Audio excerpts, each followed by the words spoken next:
So we're really trying to go fast. Our goal was to be finished at 8 o'clock. We're going to be pushed for that one, but that's all right, Kevin. Now, and Skill doesn't have anything to say, I'm sure.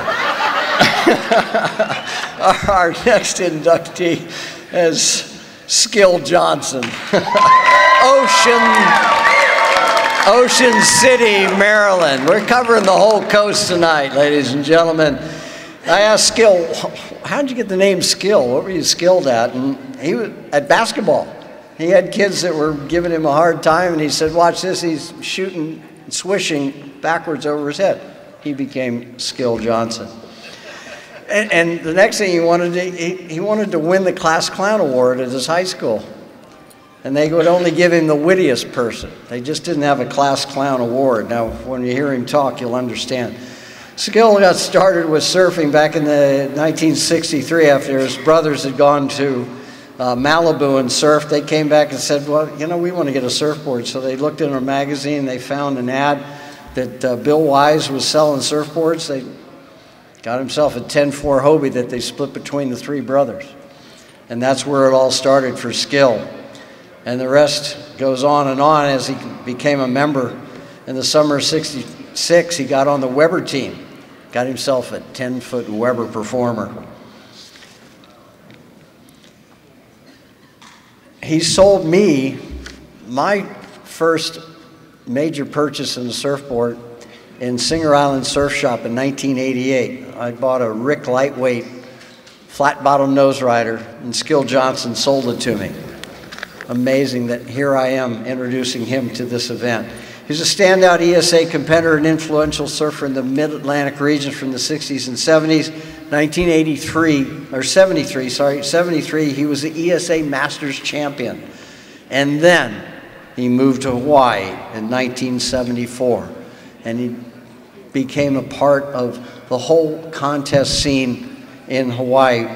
He immediately became involved with the surf scene, beginning with the Haleiwa Surf Center, where he started the Haleiwa Skateboard Club. He also taught surfing, sailing, and the art of surfboard shaping and glassing. He was on a mission. He worked there at the Haleiwa Surf Center for 15 years. 1977, he became associated with Rel Sun, the queen of women's surfing. Such an honor. He started the North Shore, with Rel, they started the North Shore Menehune Surfing Championships. Skill became the director the next year, and when Rel moved back to Makaha, he kept running the event all the way up until present time. He's still doing it. Goes back to Hawaii to run this event for the Rel Sun Foundation. Skill, in '86, Skill became involved with the Triple Crown of Surfing, Hawaii's premier pro surfing events for 28 years. He worked as production manager, MC, and contest commentator until retiring in 2012. Also, Skill is currently still being the contest announcer for the Quicksilver in memory of Eddie Aikau. He didn't run it this year, he didn't get to work, but he's still doing that. Skill announced 5 world championships in 1 year: the Eddie, the Pipe, the Masters, the World Bodyboarding Championships, and the World Body Surfing Championships at Pipeline. He is a premier professional MC, and I leave that with you, ladies and gentlemen. Skill Johnson.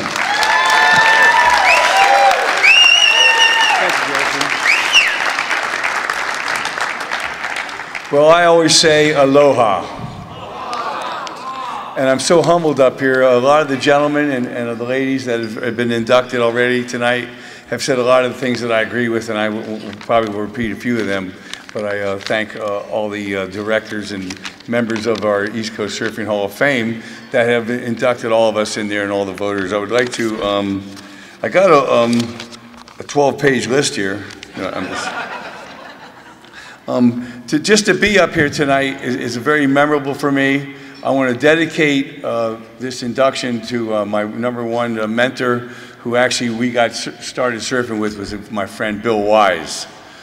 Bill Wise was one of the original inaugural inductees here into the Hall of Fame in 1996. Was that correct, Cecil? Yes.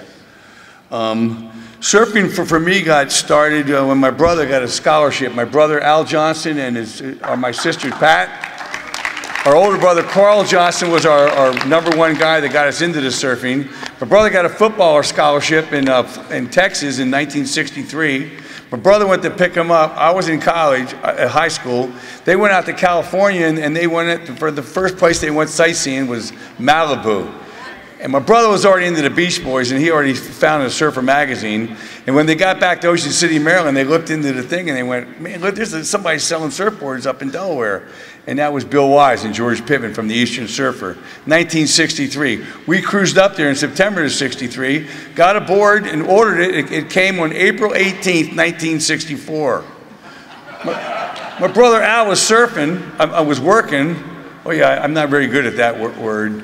My older brother was sick, so they took me up to the beach, and I learned to surf for my first time, and I stood up, straight like this, and my brother goes, no, you got to turn like this, and neither one of us has surfed. We never saw anybody surfing yet when we ordered this surfboard. I never seen anybody stand up. He says, no, he drew a surfboard on the sand and said, you got to stand like this, and I did it, and since we all are surfers, and that's why we're all here tonight, and the surfing is one of the automatic things that changes your life right then and there, and I'm so happy for that. I'd like to continue on here with also, besides Bill Wise, I'd like to mention a few of others that passed that meant a lot to me. Dick Catree, great guy. He came to Ocean City, Maryland in 1965 with the Surfboards Hawaii team with Gary Proper, Bruce Clellan, Bruce Veluzzi, and Mimi. I saw Mimi earlier today. Incredible. Another thing that impressed my life in the surf world was actually that first year of surfing on the East Coast, which in Maryland, it was probably around '63, '64, is when Hobie and the whole crew from along with Bruce Brown, Robert August, Mike Henson, Corky Carroll, and Phil Edwards came to Ocean City, Maryland for the premieres of the Endless Summer. That was a big deal for us in Ocean City, Maryland, to see real surfing happen, and it was really cool. After that, my brothers and I, in 1966, my oldest brother Carl, God bless him, he passed away a few years ago. He had a brand new 1966 Chevy van. We drove down Route 66 from St. Louis all the way to Missouri, Oklahoma City, you know how that goes, down the original 2-lane highway to California, visit my uncle. After hiking the Grand Canyon, we pulled up in Malibu and there was 2 guys out. It was 2 feet. Unbelievable. The travel bug hit us. The travel bug hits all surfers. I know everybody here has been surfing and traveling, and that's what's a big deal about surfing is you get to travel and meet wonderful people. Coming along in 67, 68, I actually did move to Florida. I lived in Singer Island. Spider Wright from the Weber Surf Shop I was riding for, and Gary Proper had a shop on Blue Herring Boulevard, right off of West Palm Beach there in Riviera Beach, called the Progressive Surf Shop. I was going to come down and be the manager, but they decided to close the shop. I got a job working at a thrift store, and I met Hunter Jocelyn, Jay Evilsizer, Corky Roach, and a few other of the local kids down here, and the thing was on, traveling, surfing. I went to see, right before the World Championship, to Puerto Rico for the World Championships in '68. Got back to Maryland for Christmas. My brother and I hooked up with our good friend Scott Suit and Lee Kravitz in Hawaii, and Al went, let's go to Hawaii. I went, okay. We were lifeguards. We were watermen. We could hold our breath. I'd say 5 years ago, I made a bet with a guy that I could hold my breath for in his sink for like a minute for $5. I held my breath for 1 minute and 45 seconds. Blew me away. So we paddled out, and when we got there in Sunset Beach in 1969, in January, we paddled right out in 10, 12 plus waves, and there were guys out surfing. Let's go. We did it. We weren't afraid. We held our breath for a long time. So that was the story, and my brother and I went to Hawaii for the next 5 years in a row. I ended up moving to Hawaii in January of '74. What an experience that was. I was out there I got a job at the Haleiwa Surf Center at the Recreation Department. And that happened right after I came back to visit Maryland in '76. In Ocean City, we opened up the very first public skate park in America, and I was the manager.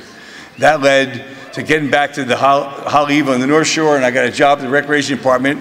I volunteered running the Haleiwa Skateboard Club. I met all the boys, got into the Recreation Department. The coolest highlight was also working with Rel Sun at the Menehune. Hawaii's been an integral part of my life. I lived there from '74 up until about 3 years ago. I moved to Indian, Florida, because I wanted to be with my fiance and the love of my life, Cherise. Cherise Henderson, aloha, honey, I love you so much.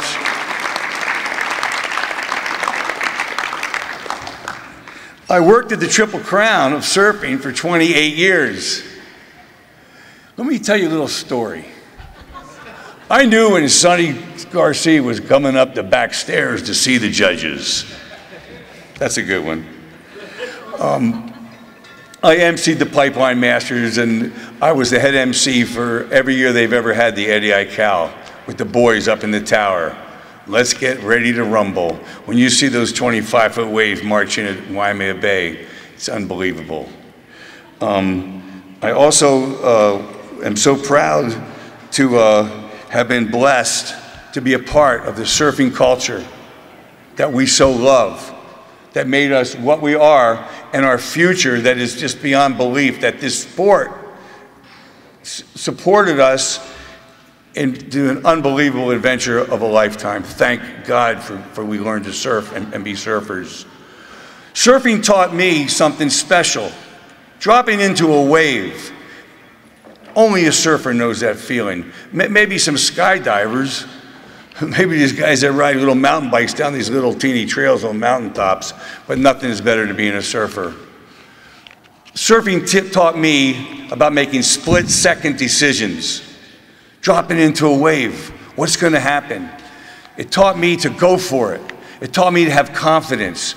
It taught me that I can go into something and have the confidence that I can pull through this, make a split-second decision. Now, that has trained my life to make split-second decisions, not only for me, but for my loved ones and maybe someone else along the side of the road that might need some help. I appreciate these two gentlemen right here. First of all, my brother's wife, Susan, they had a kid, and he's a Johnson, and his name is Kevin Scott. And I'm sitting right between Kevin and Scott. I think that's pretty cool. I'd like to talk about a few of my friends here at our table. You guys, let's all little yell, y'all. Aloha. I got Dave Hartman over here. Dave Hartman, one of my competitors from day one in Ocean City, Maryland, '65 and '66, traveling with the Weber team in Spider Ride up in New Jersey. I was at Seaside Heights in 1965 when we went up there. There was spray painted jerseys, and there was no colors in it. You just put the number on your jersey. Anyway, I want to thank everybody so much. And I'm so proud of my brother and I both won the East Coast Surfing Championships. I won the Masters Division in Cape Hatteras in '73. With Dick Catree won the seniors. I won the Masters. Mike Oppenheimer won the men's. And my brother was, and I'd like to also finish up by thanking Gary Germain and Cecil Lear. Met Cecil in 1968, 50 years ago. Came through. My brother was the director. Of course, I assisted him. And Gary, thank you so much for your new job. I'd like to also thank Greg and Pete,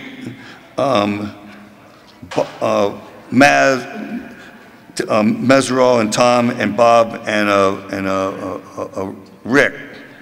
And once again, to my lifelong lover and friend, fiance, Cherise. Aloha from Ocean City, Maryland.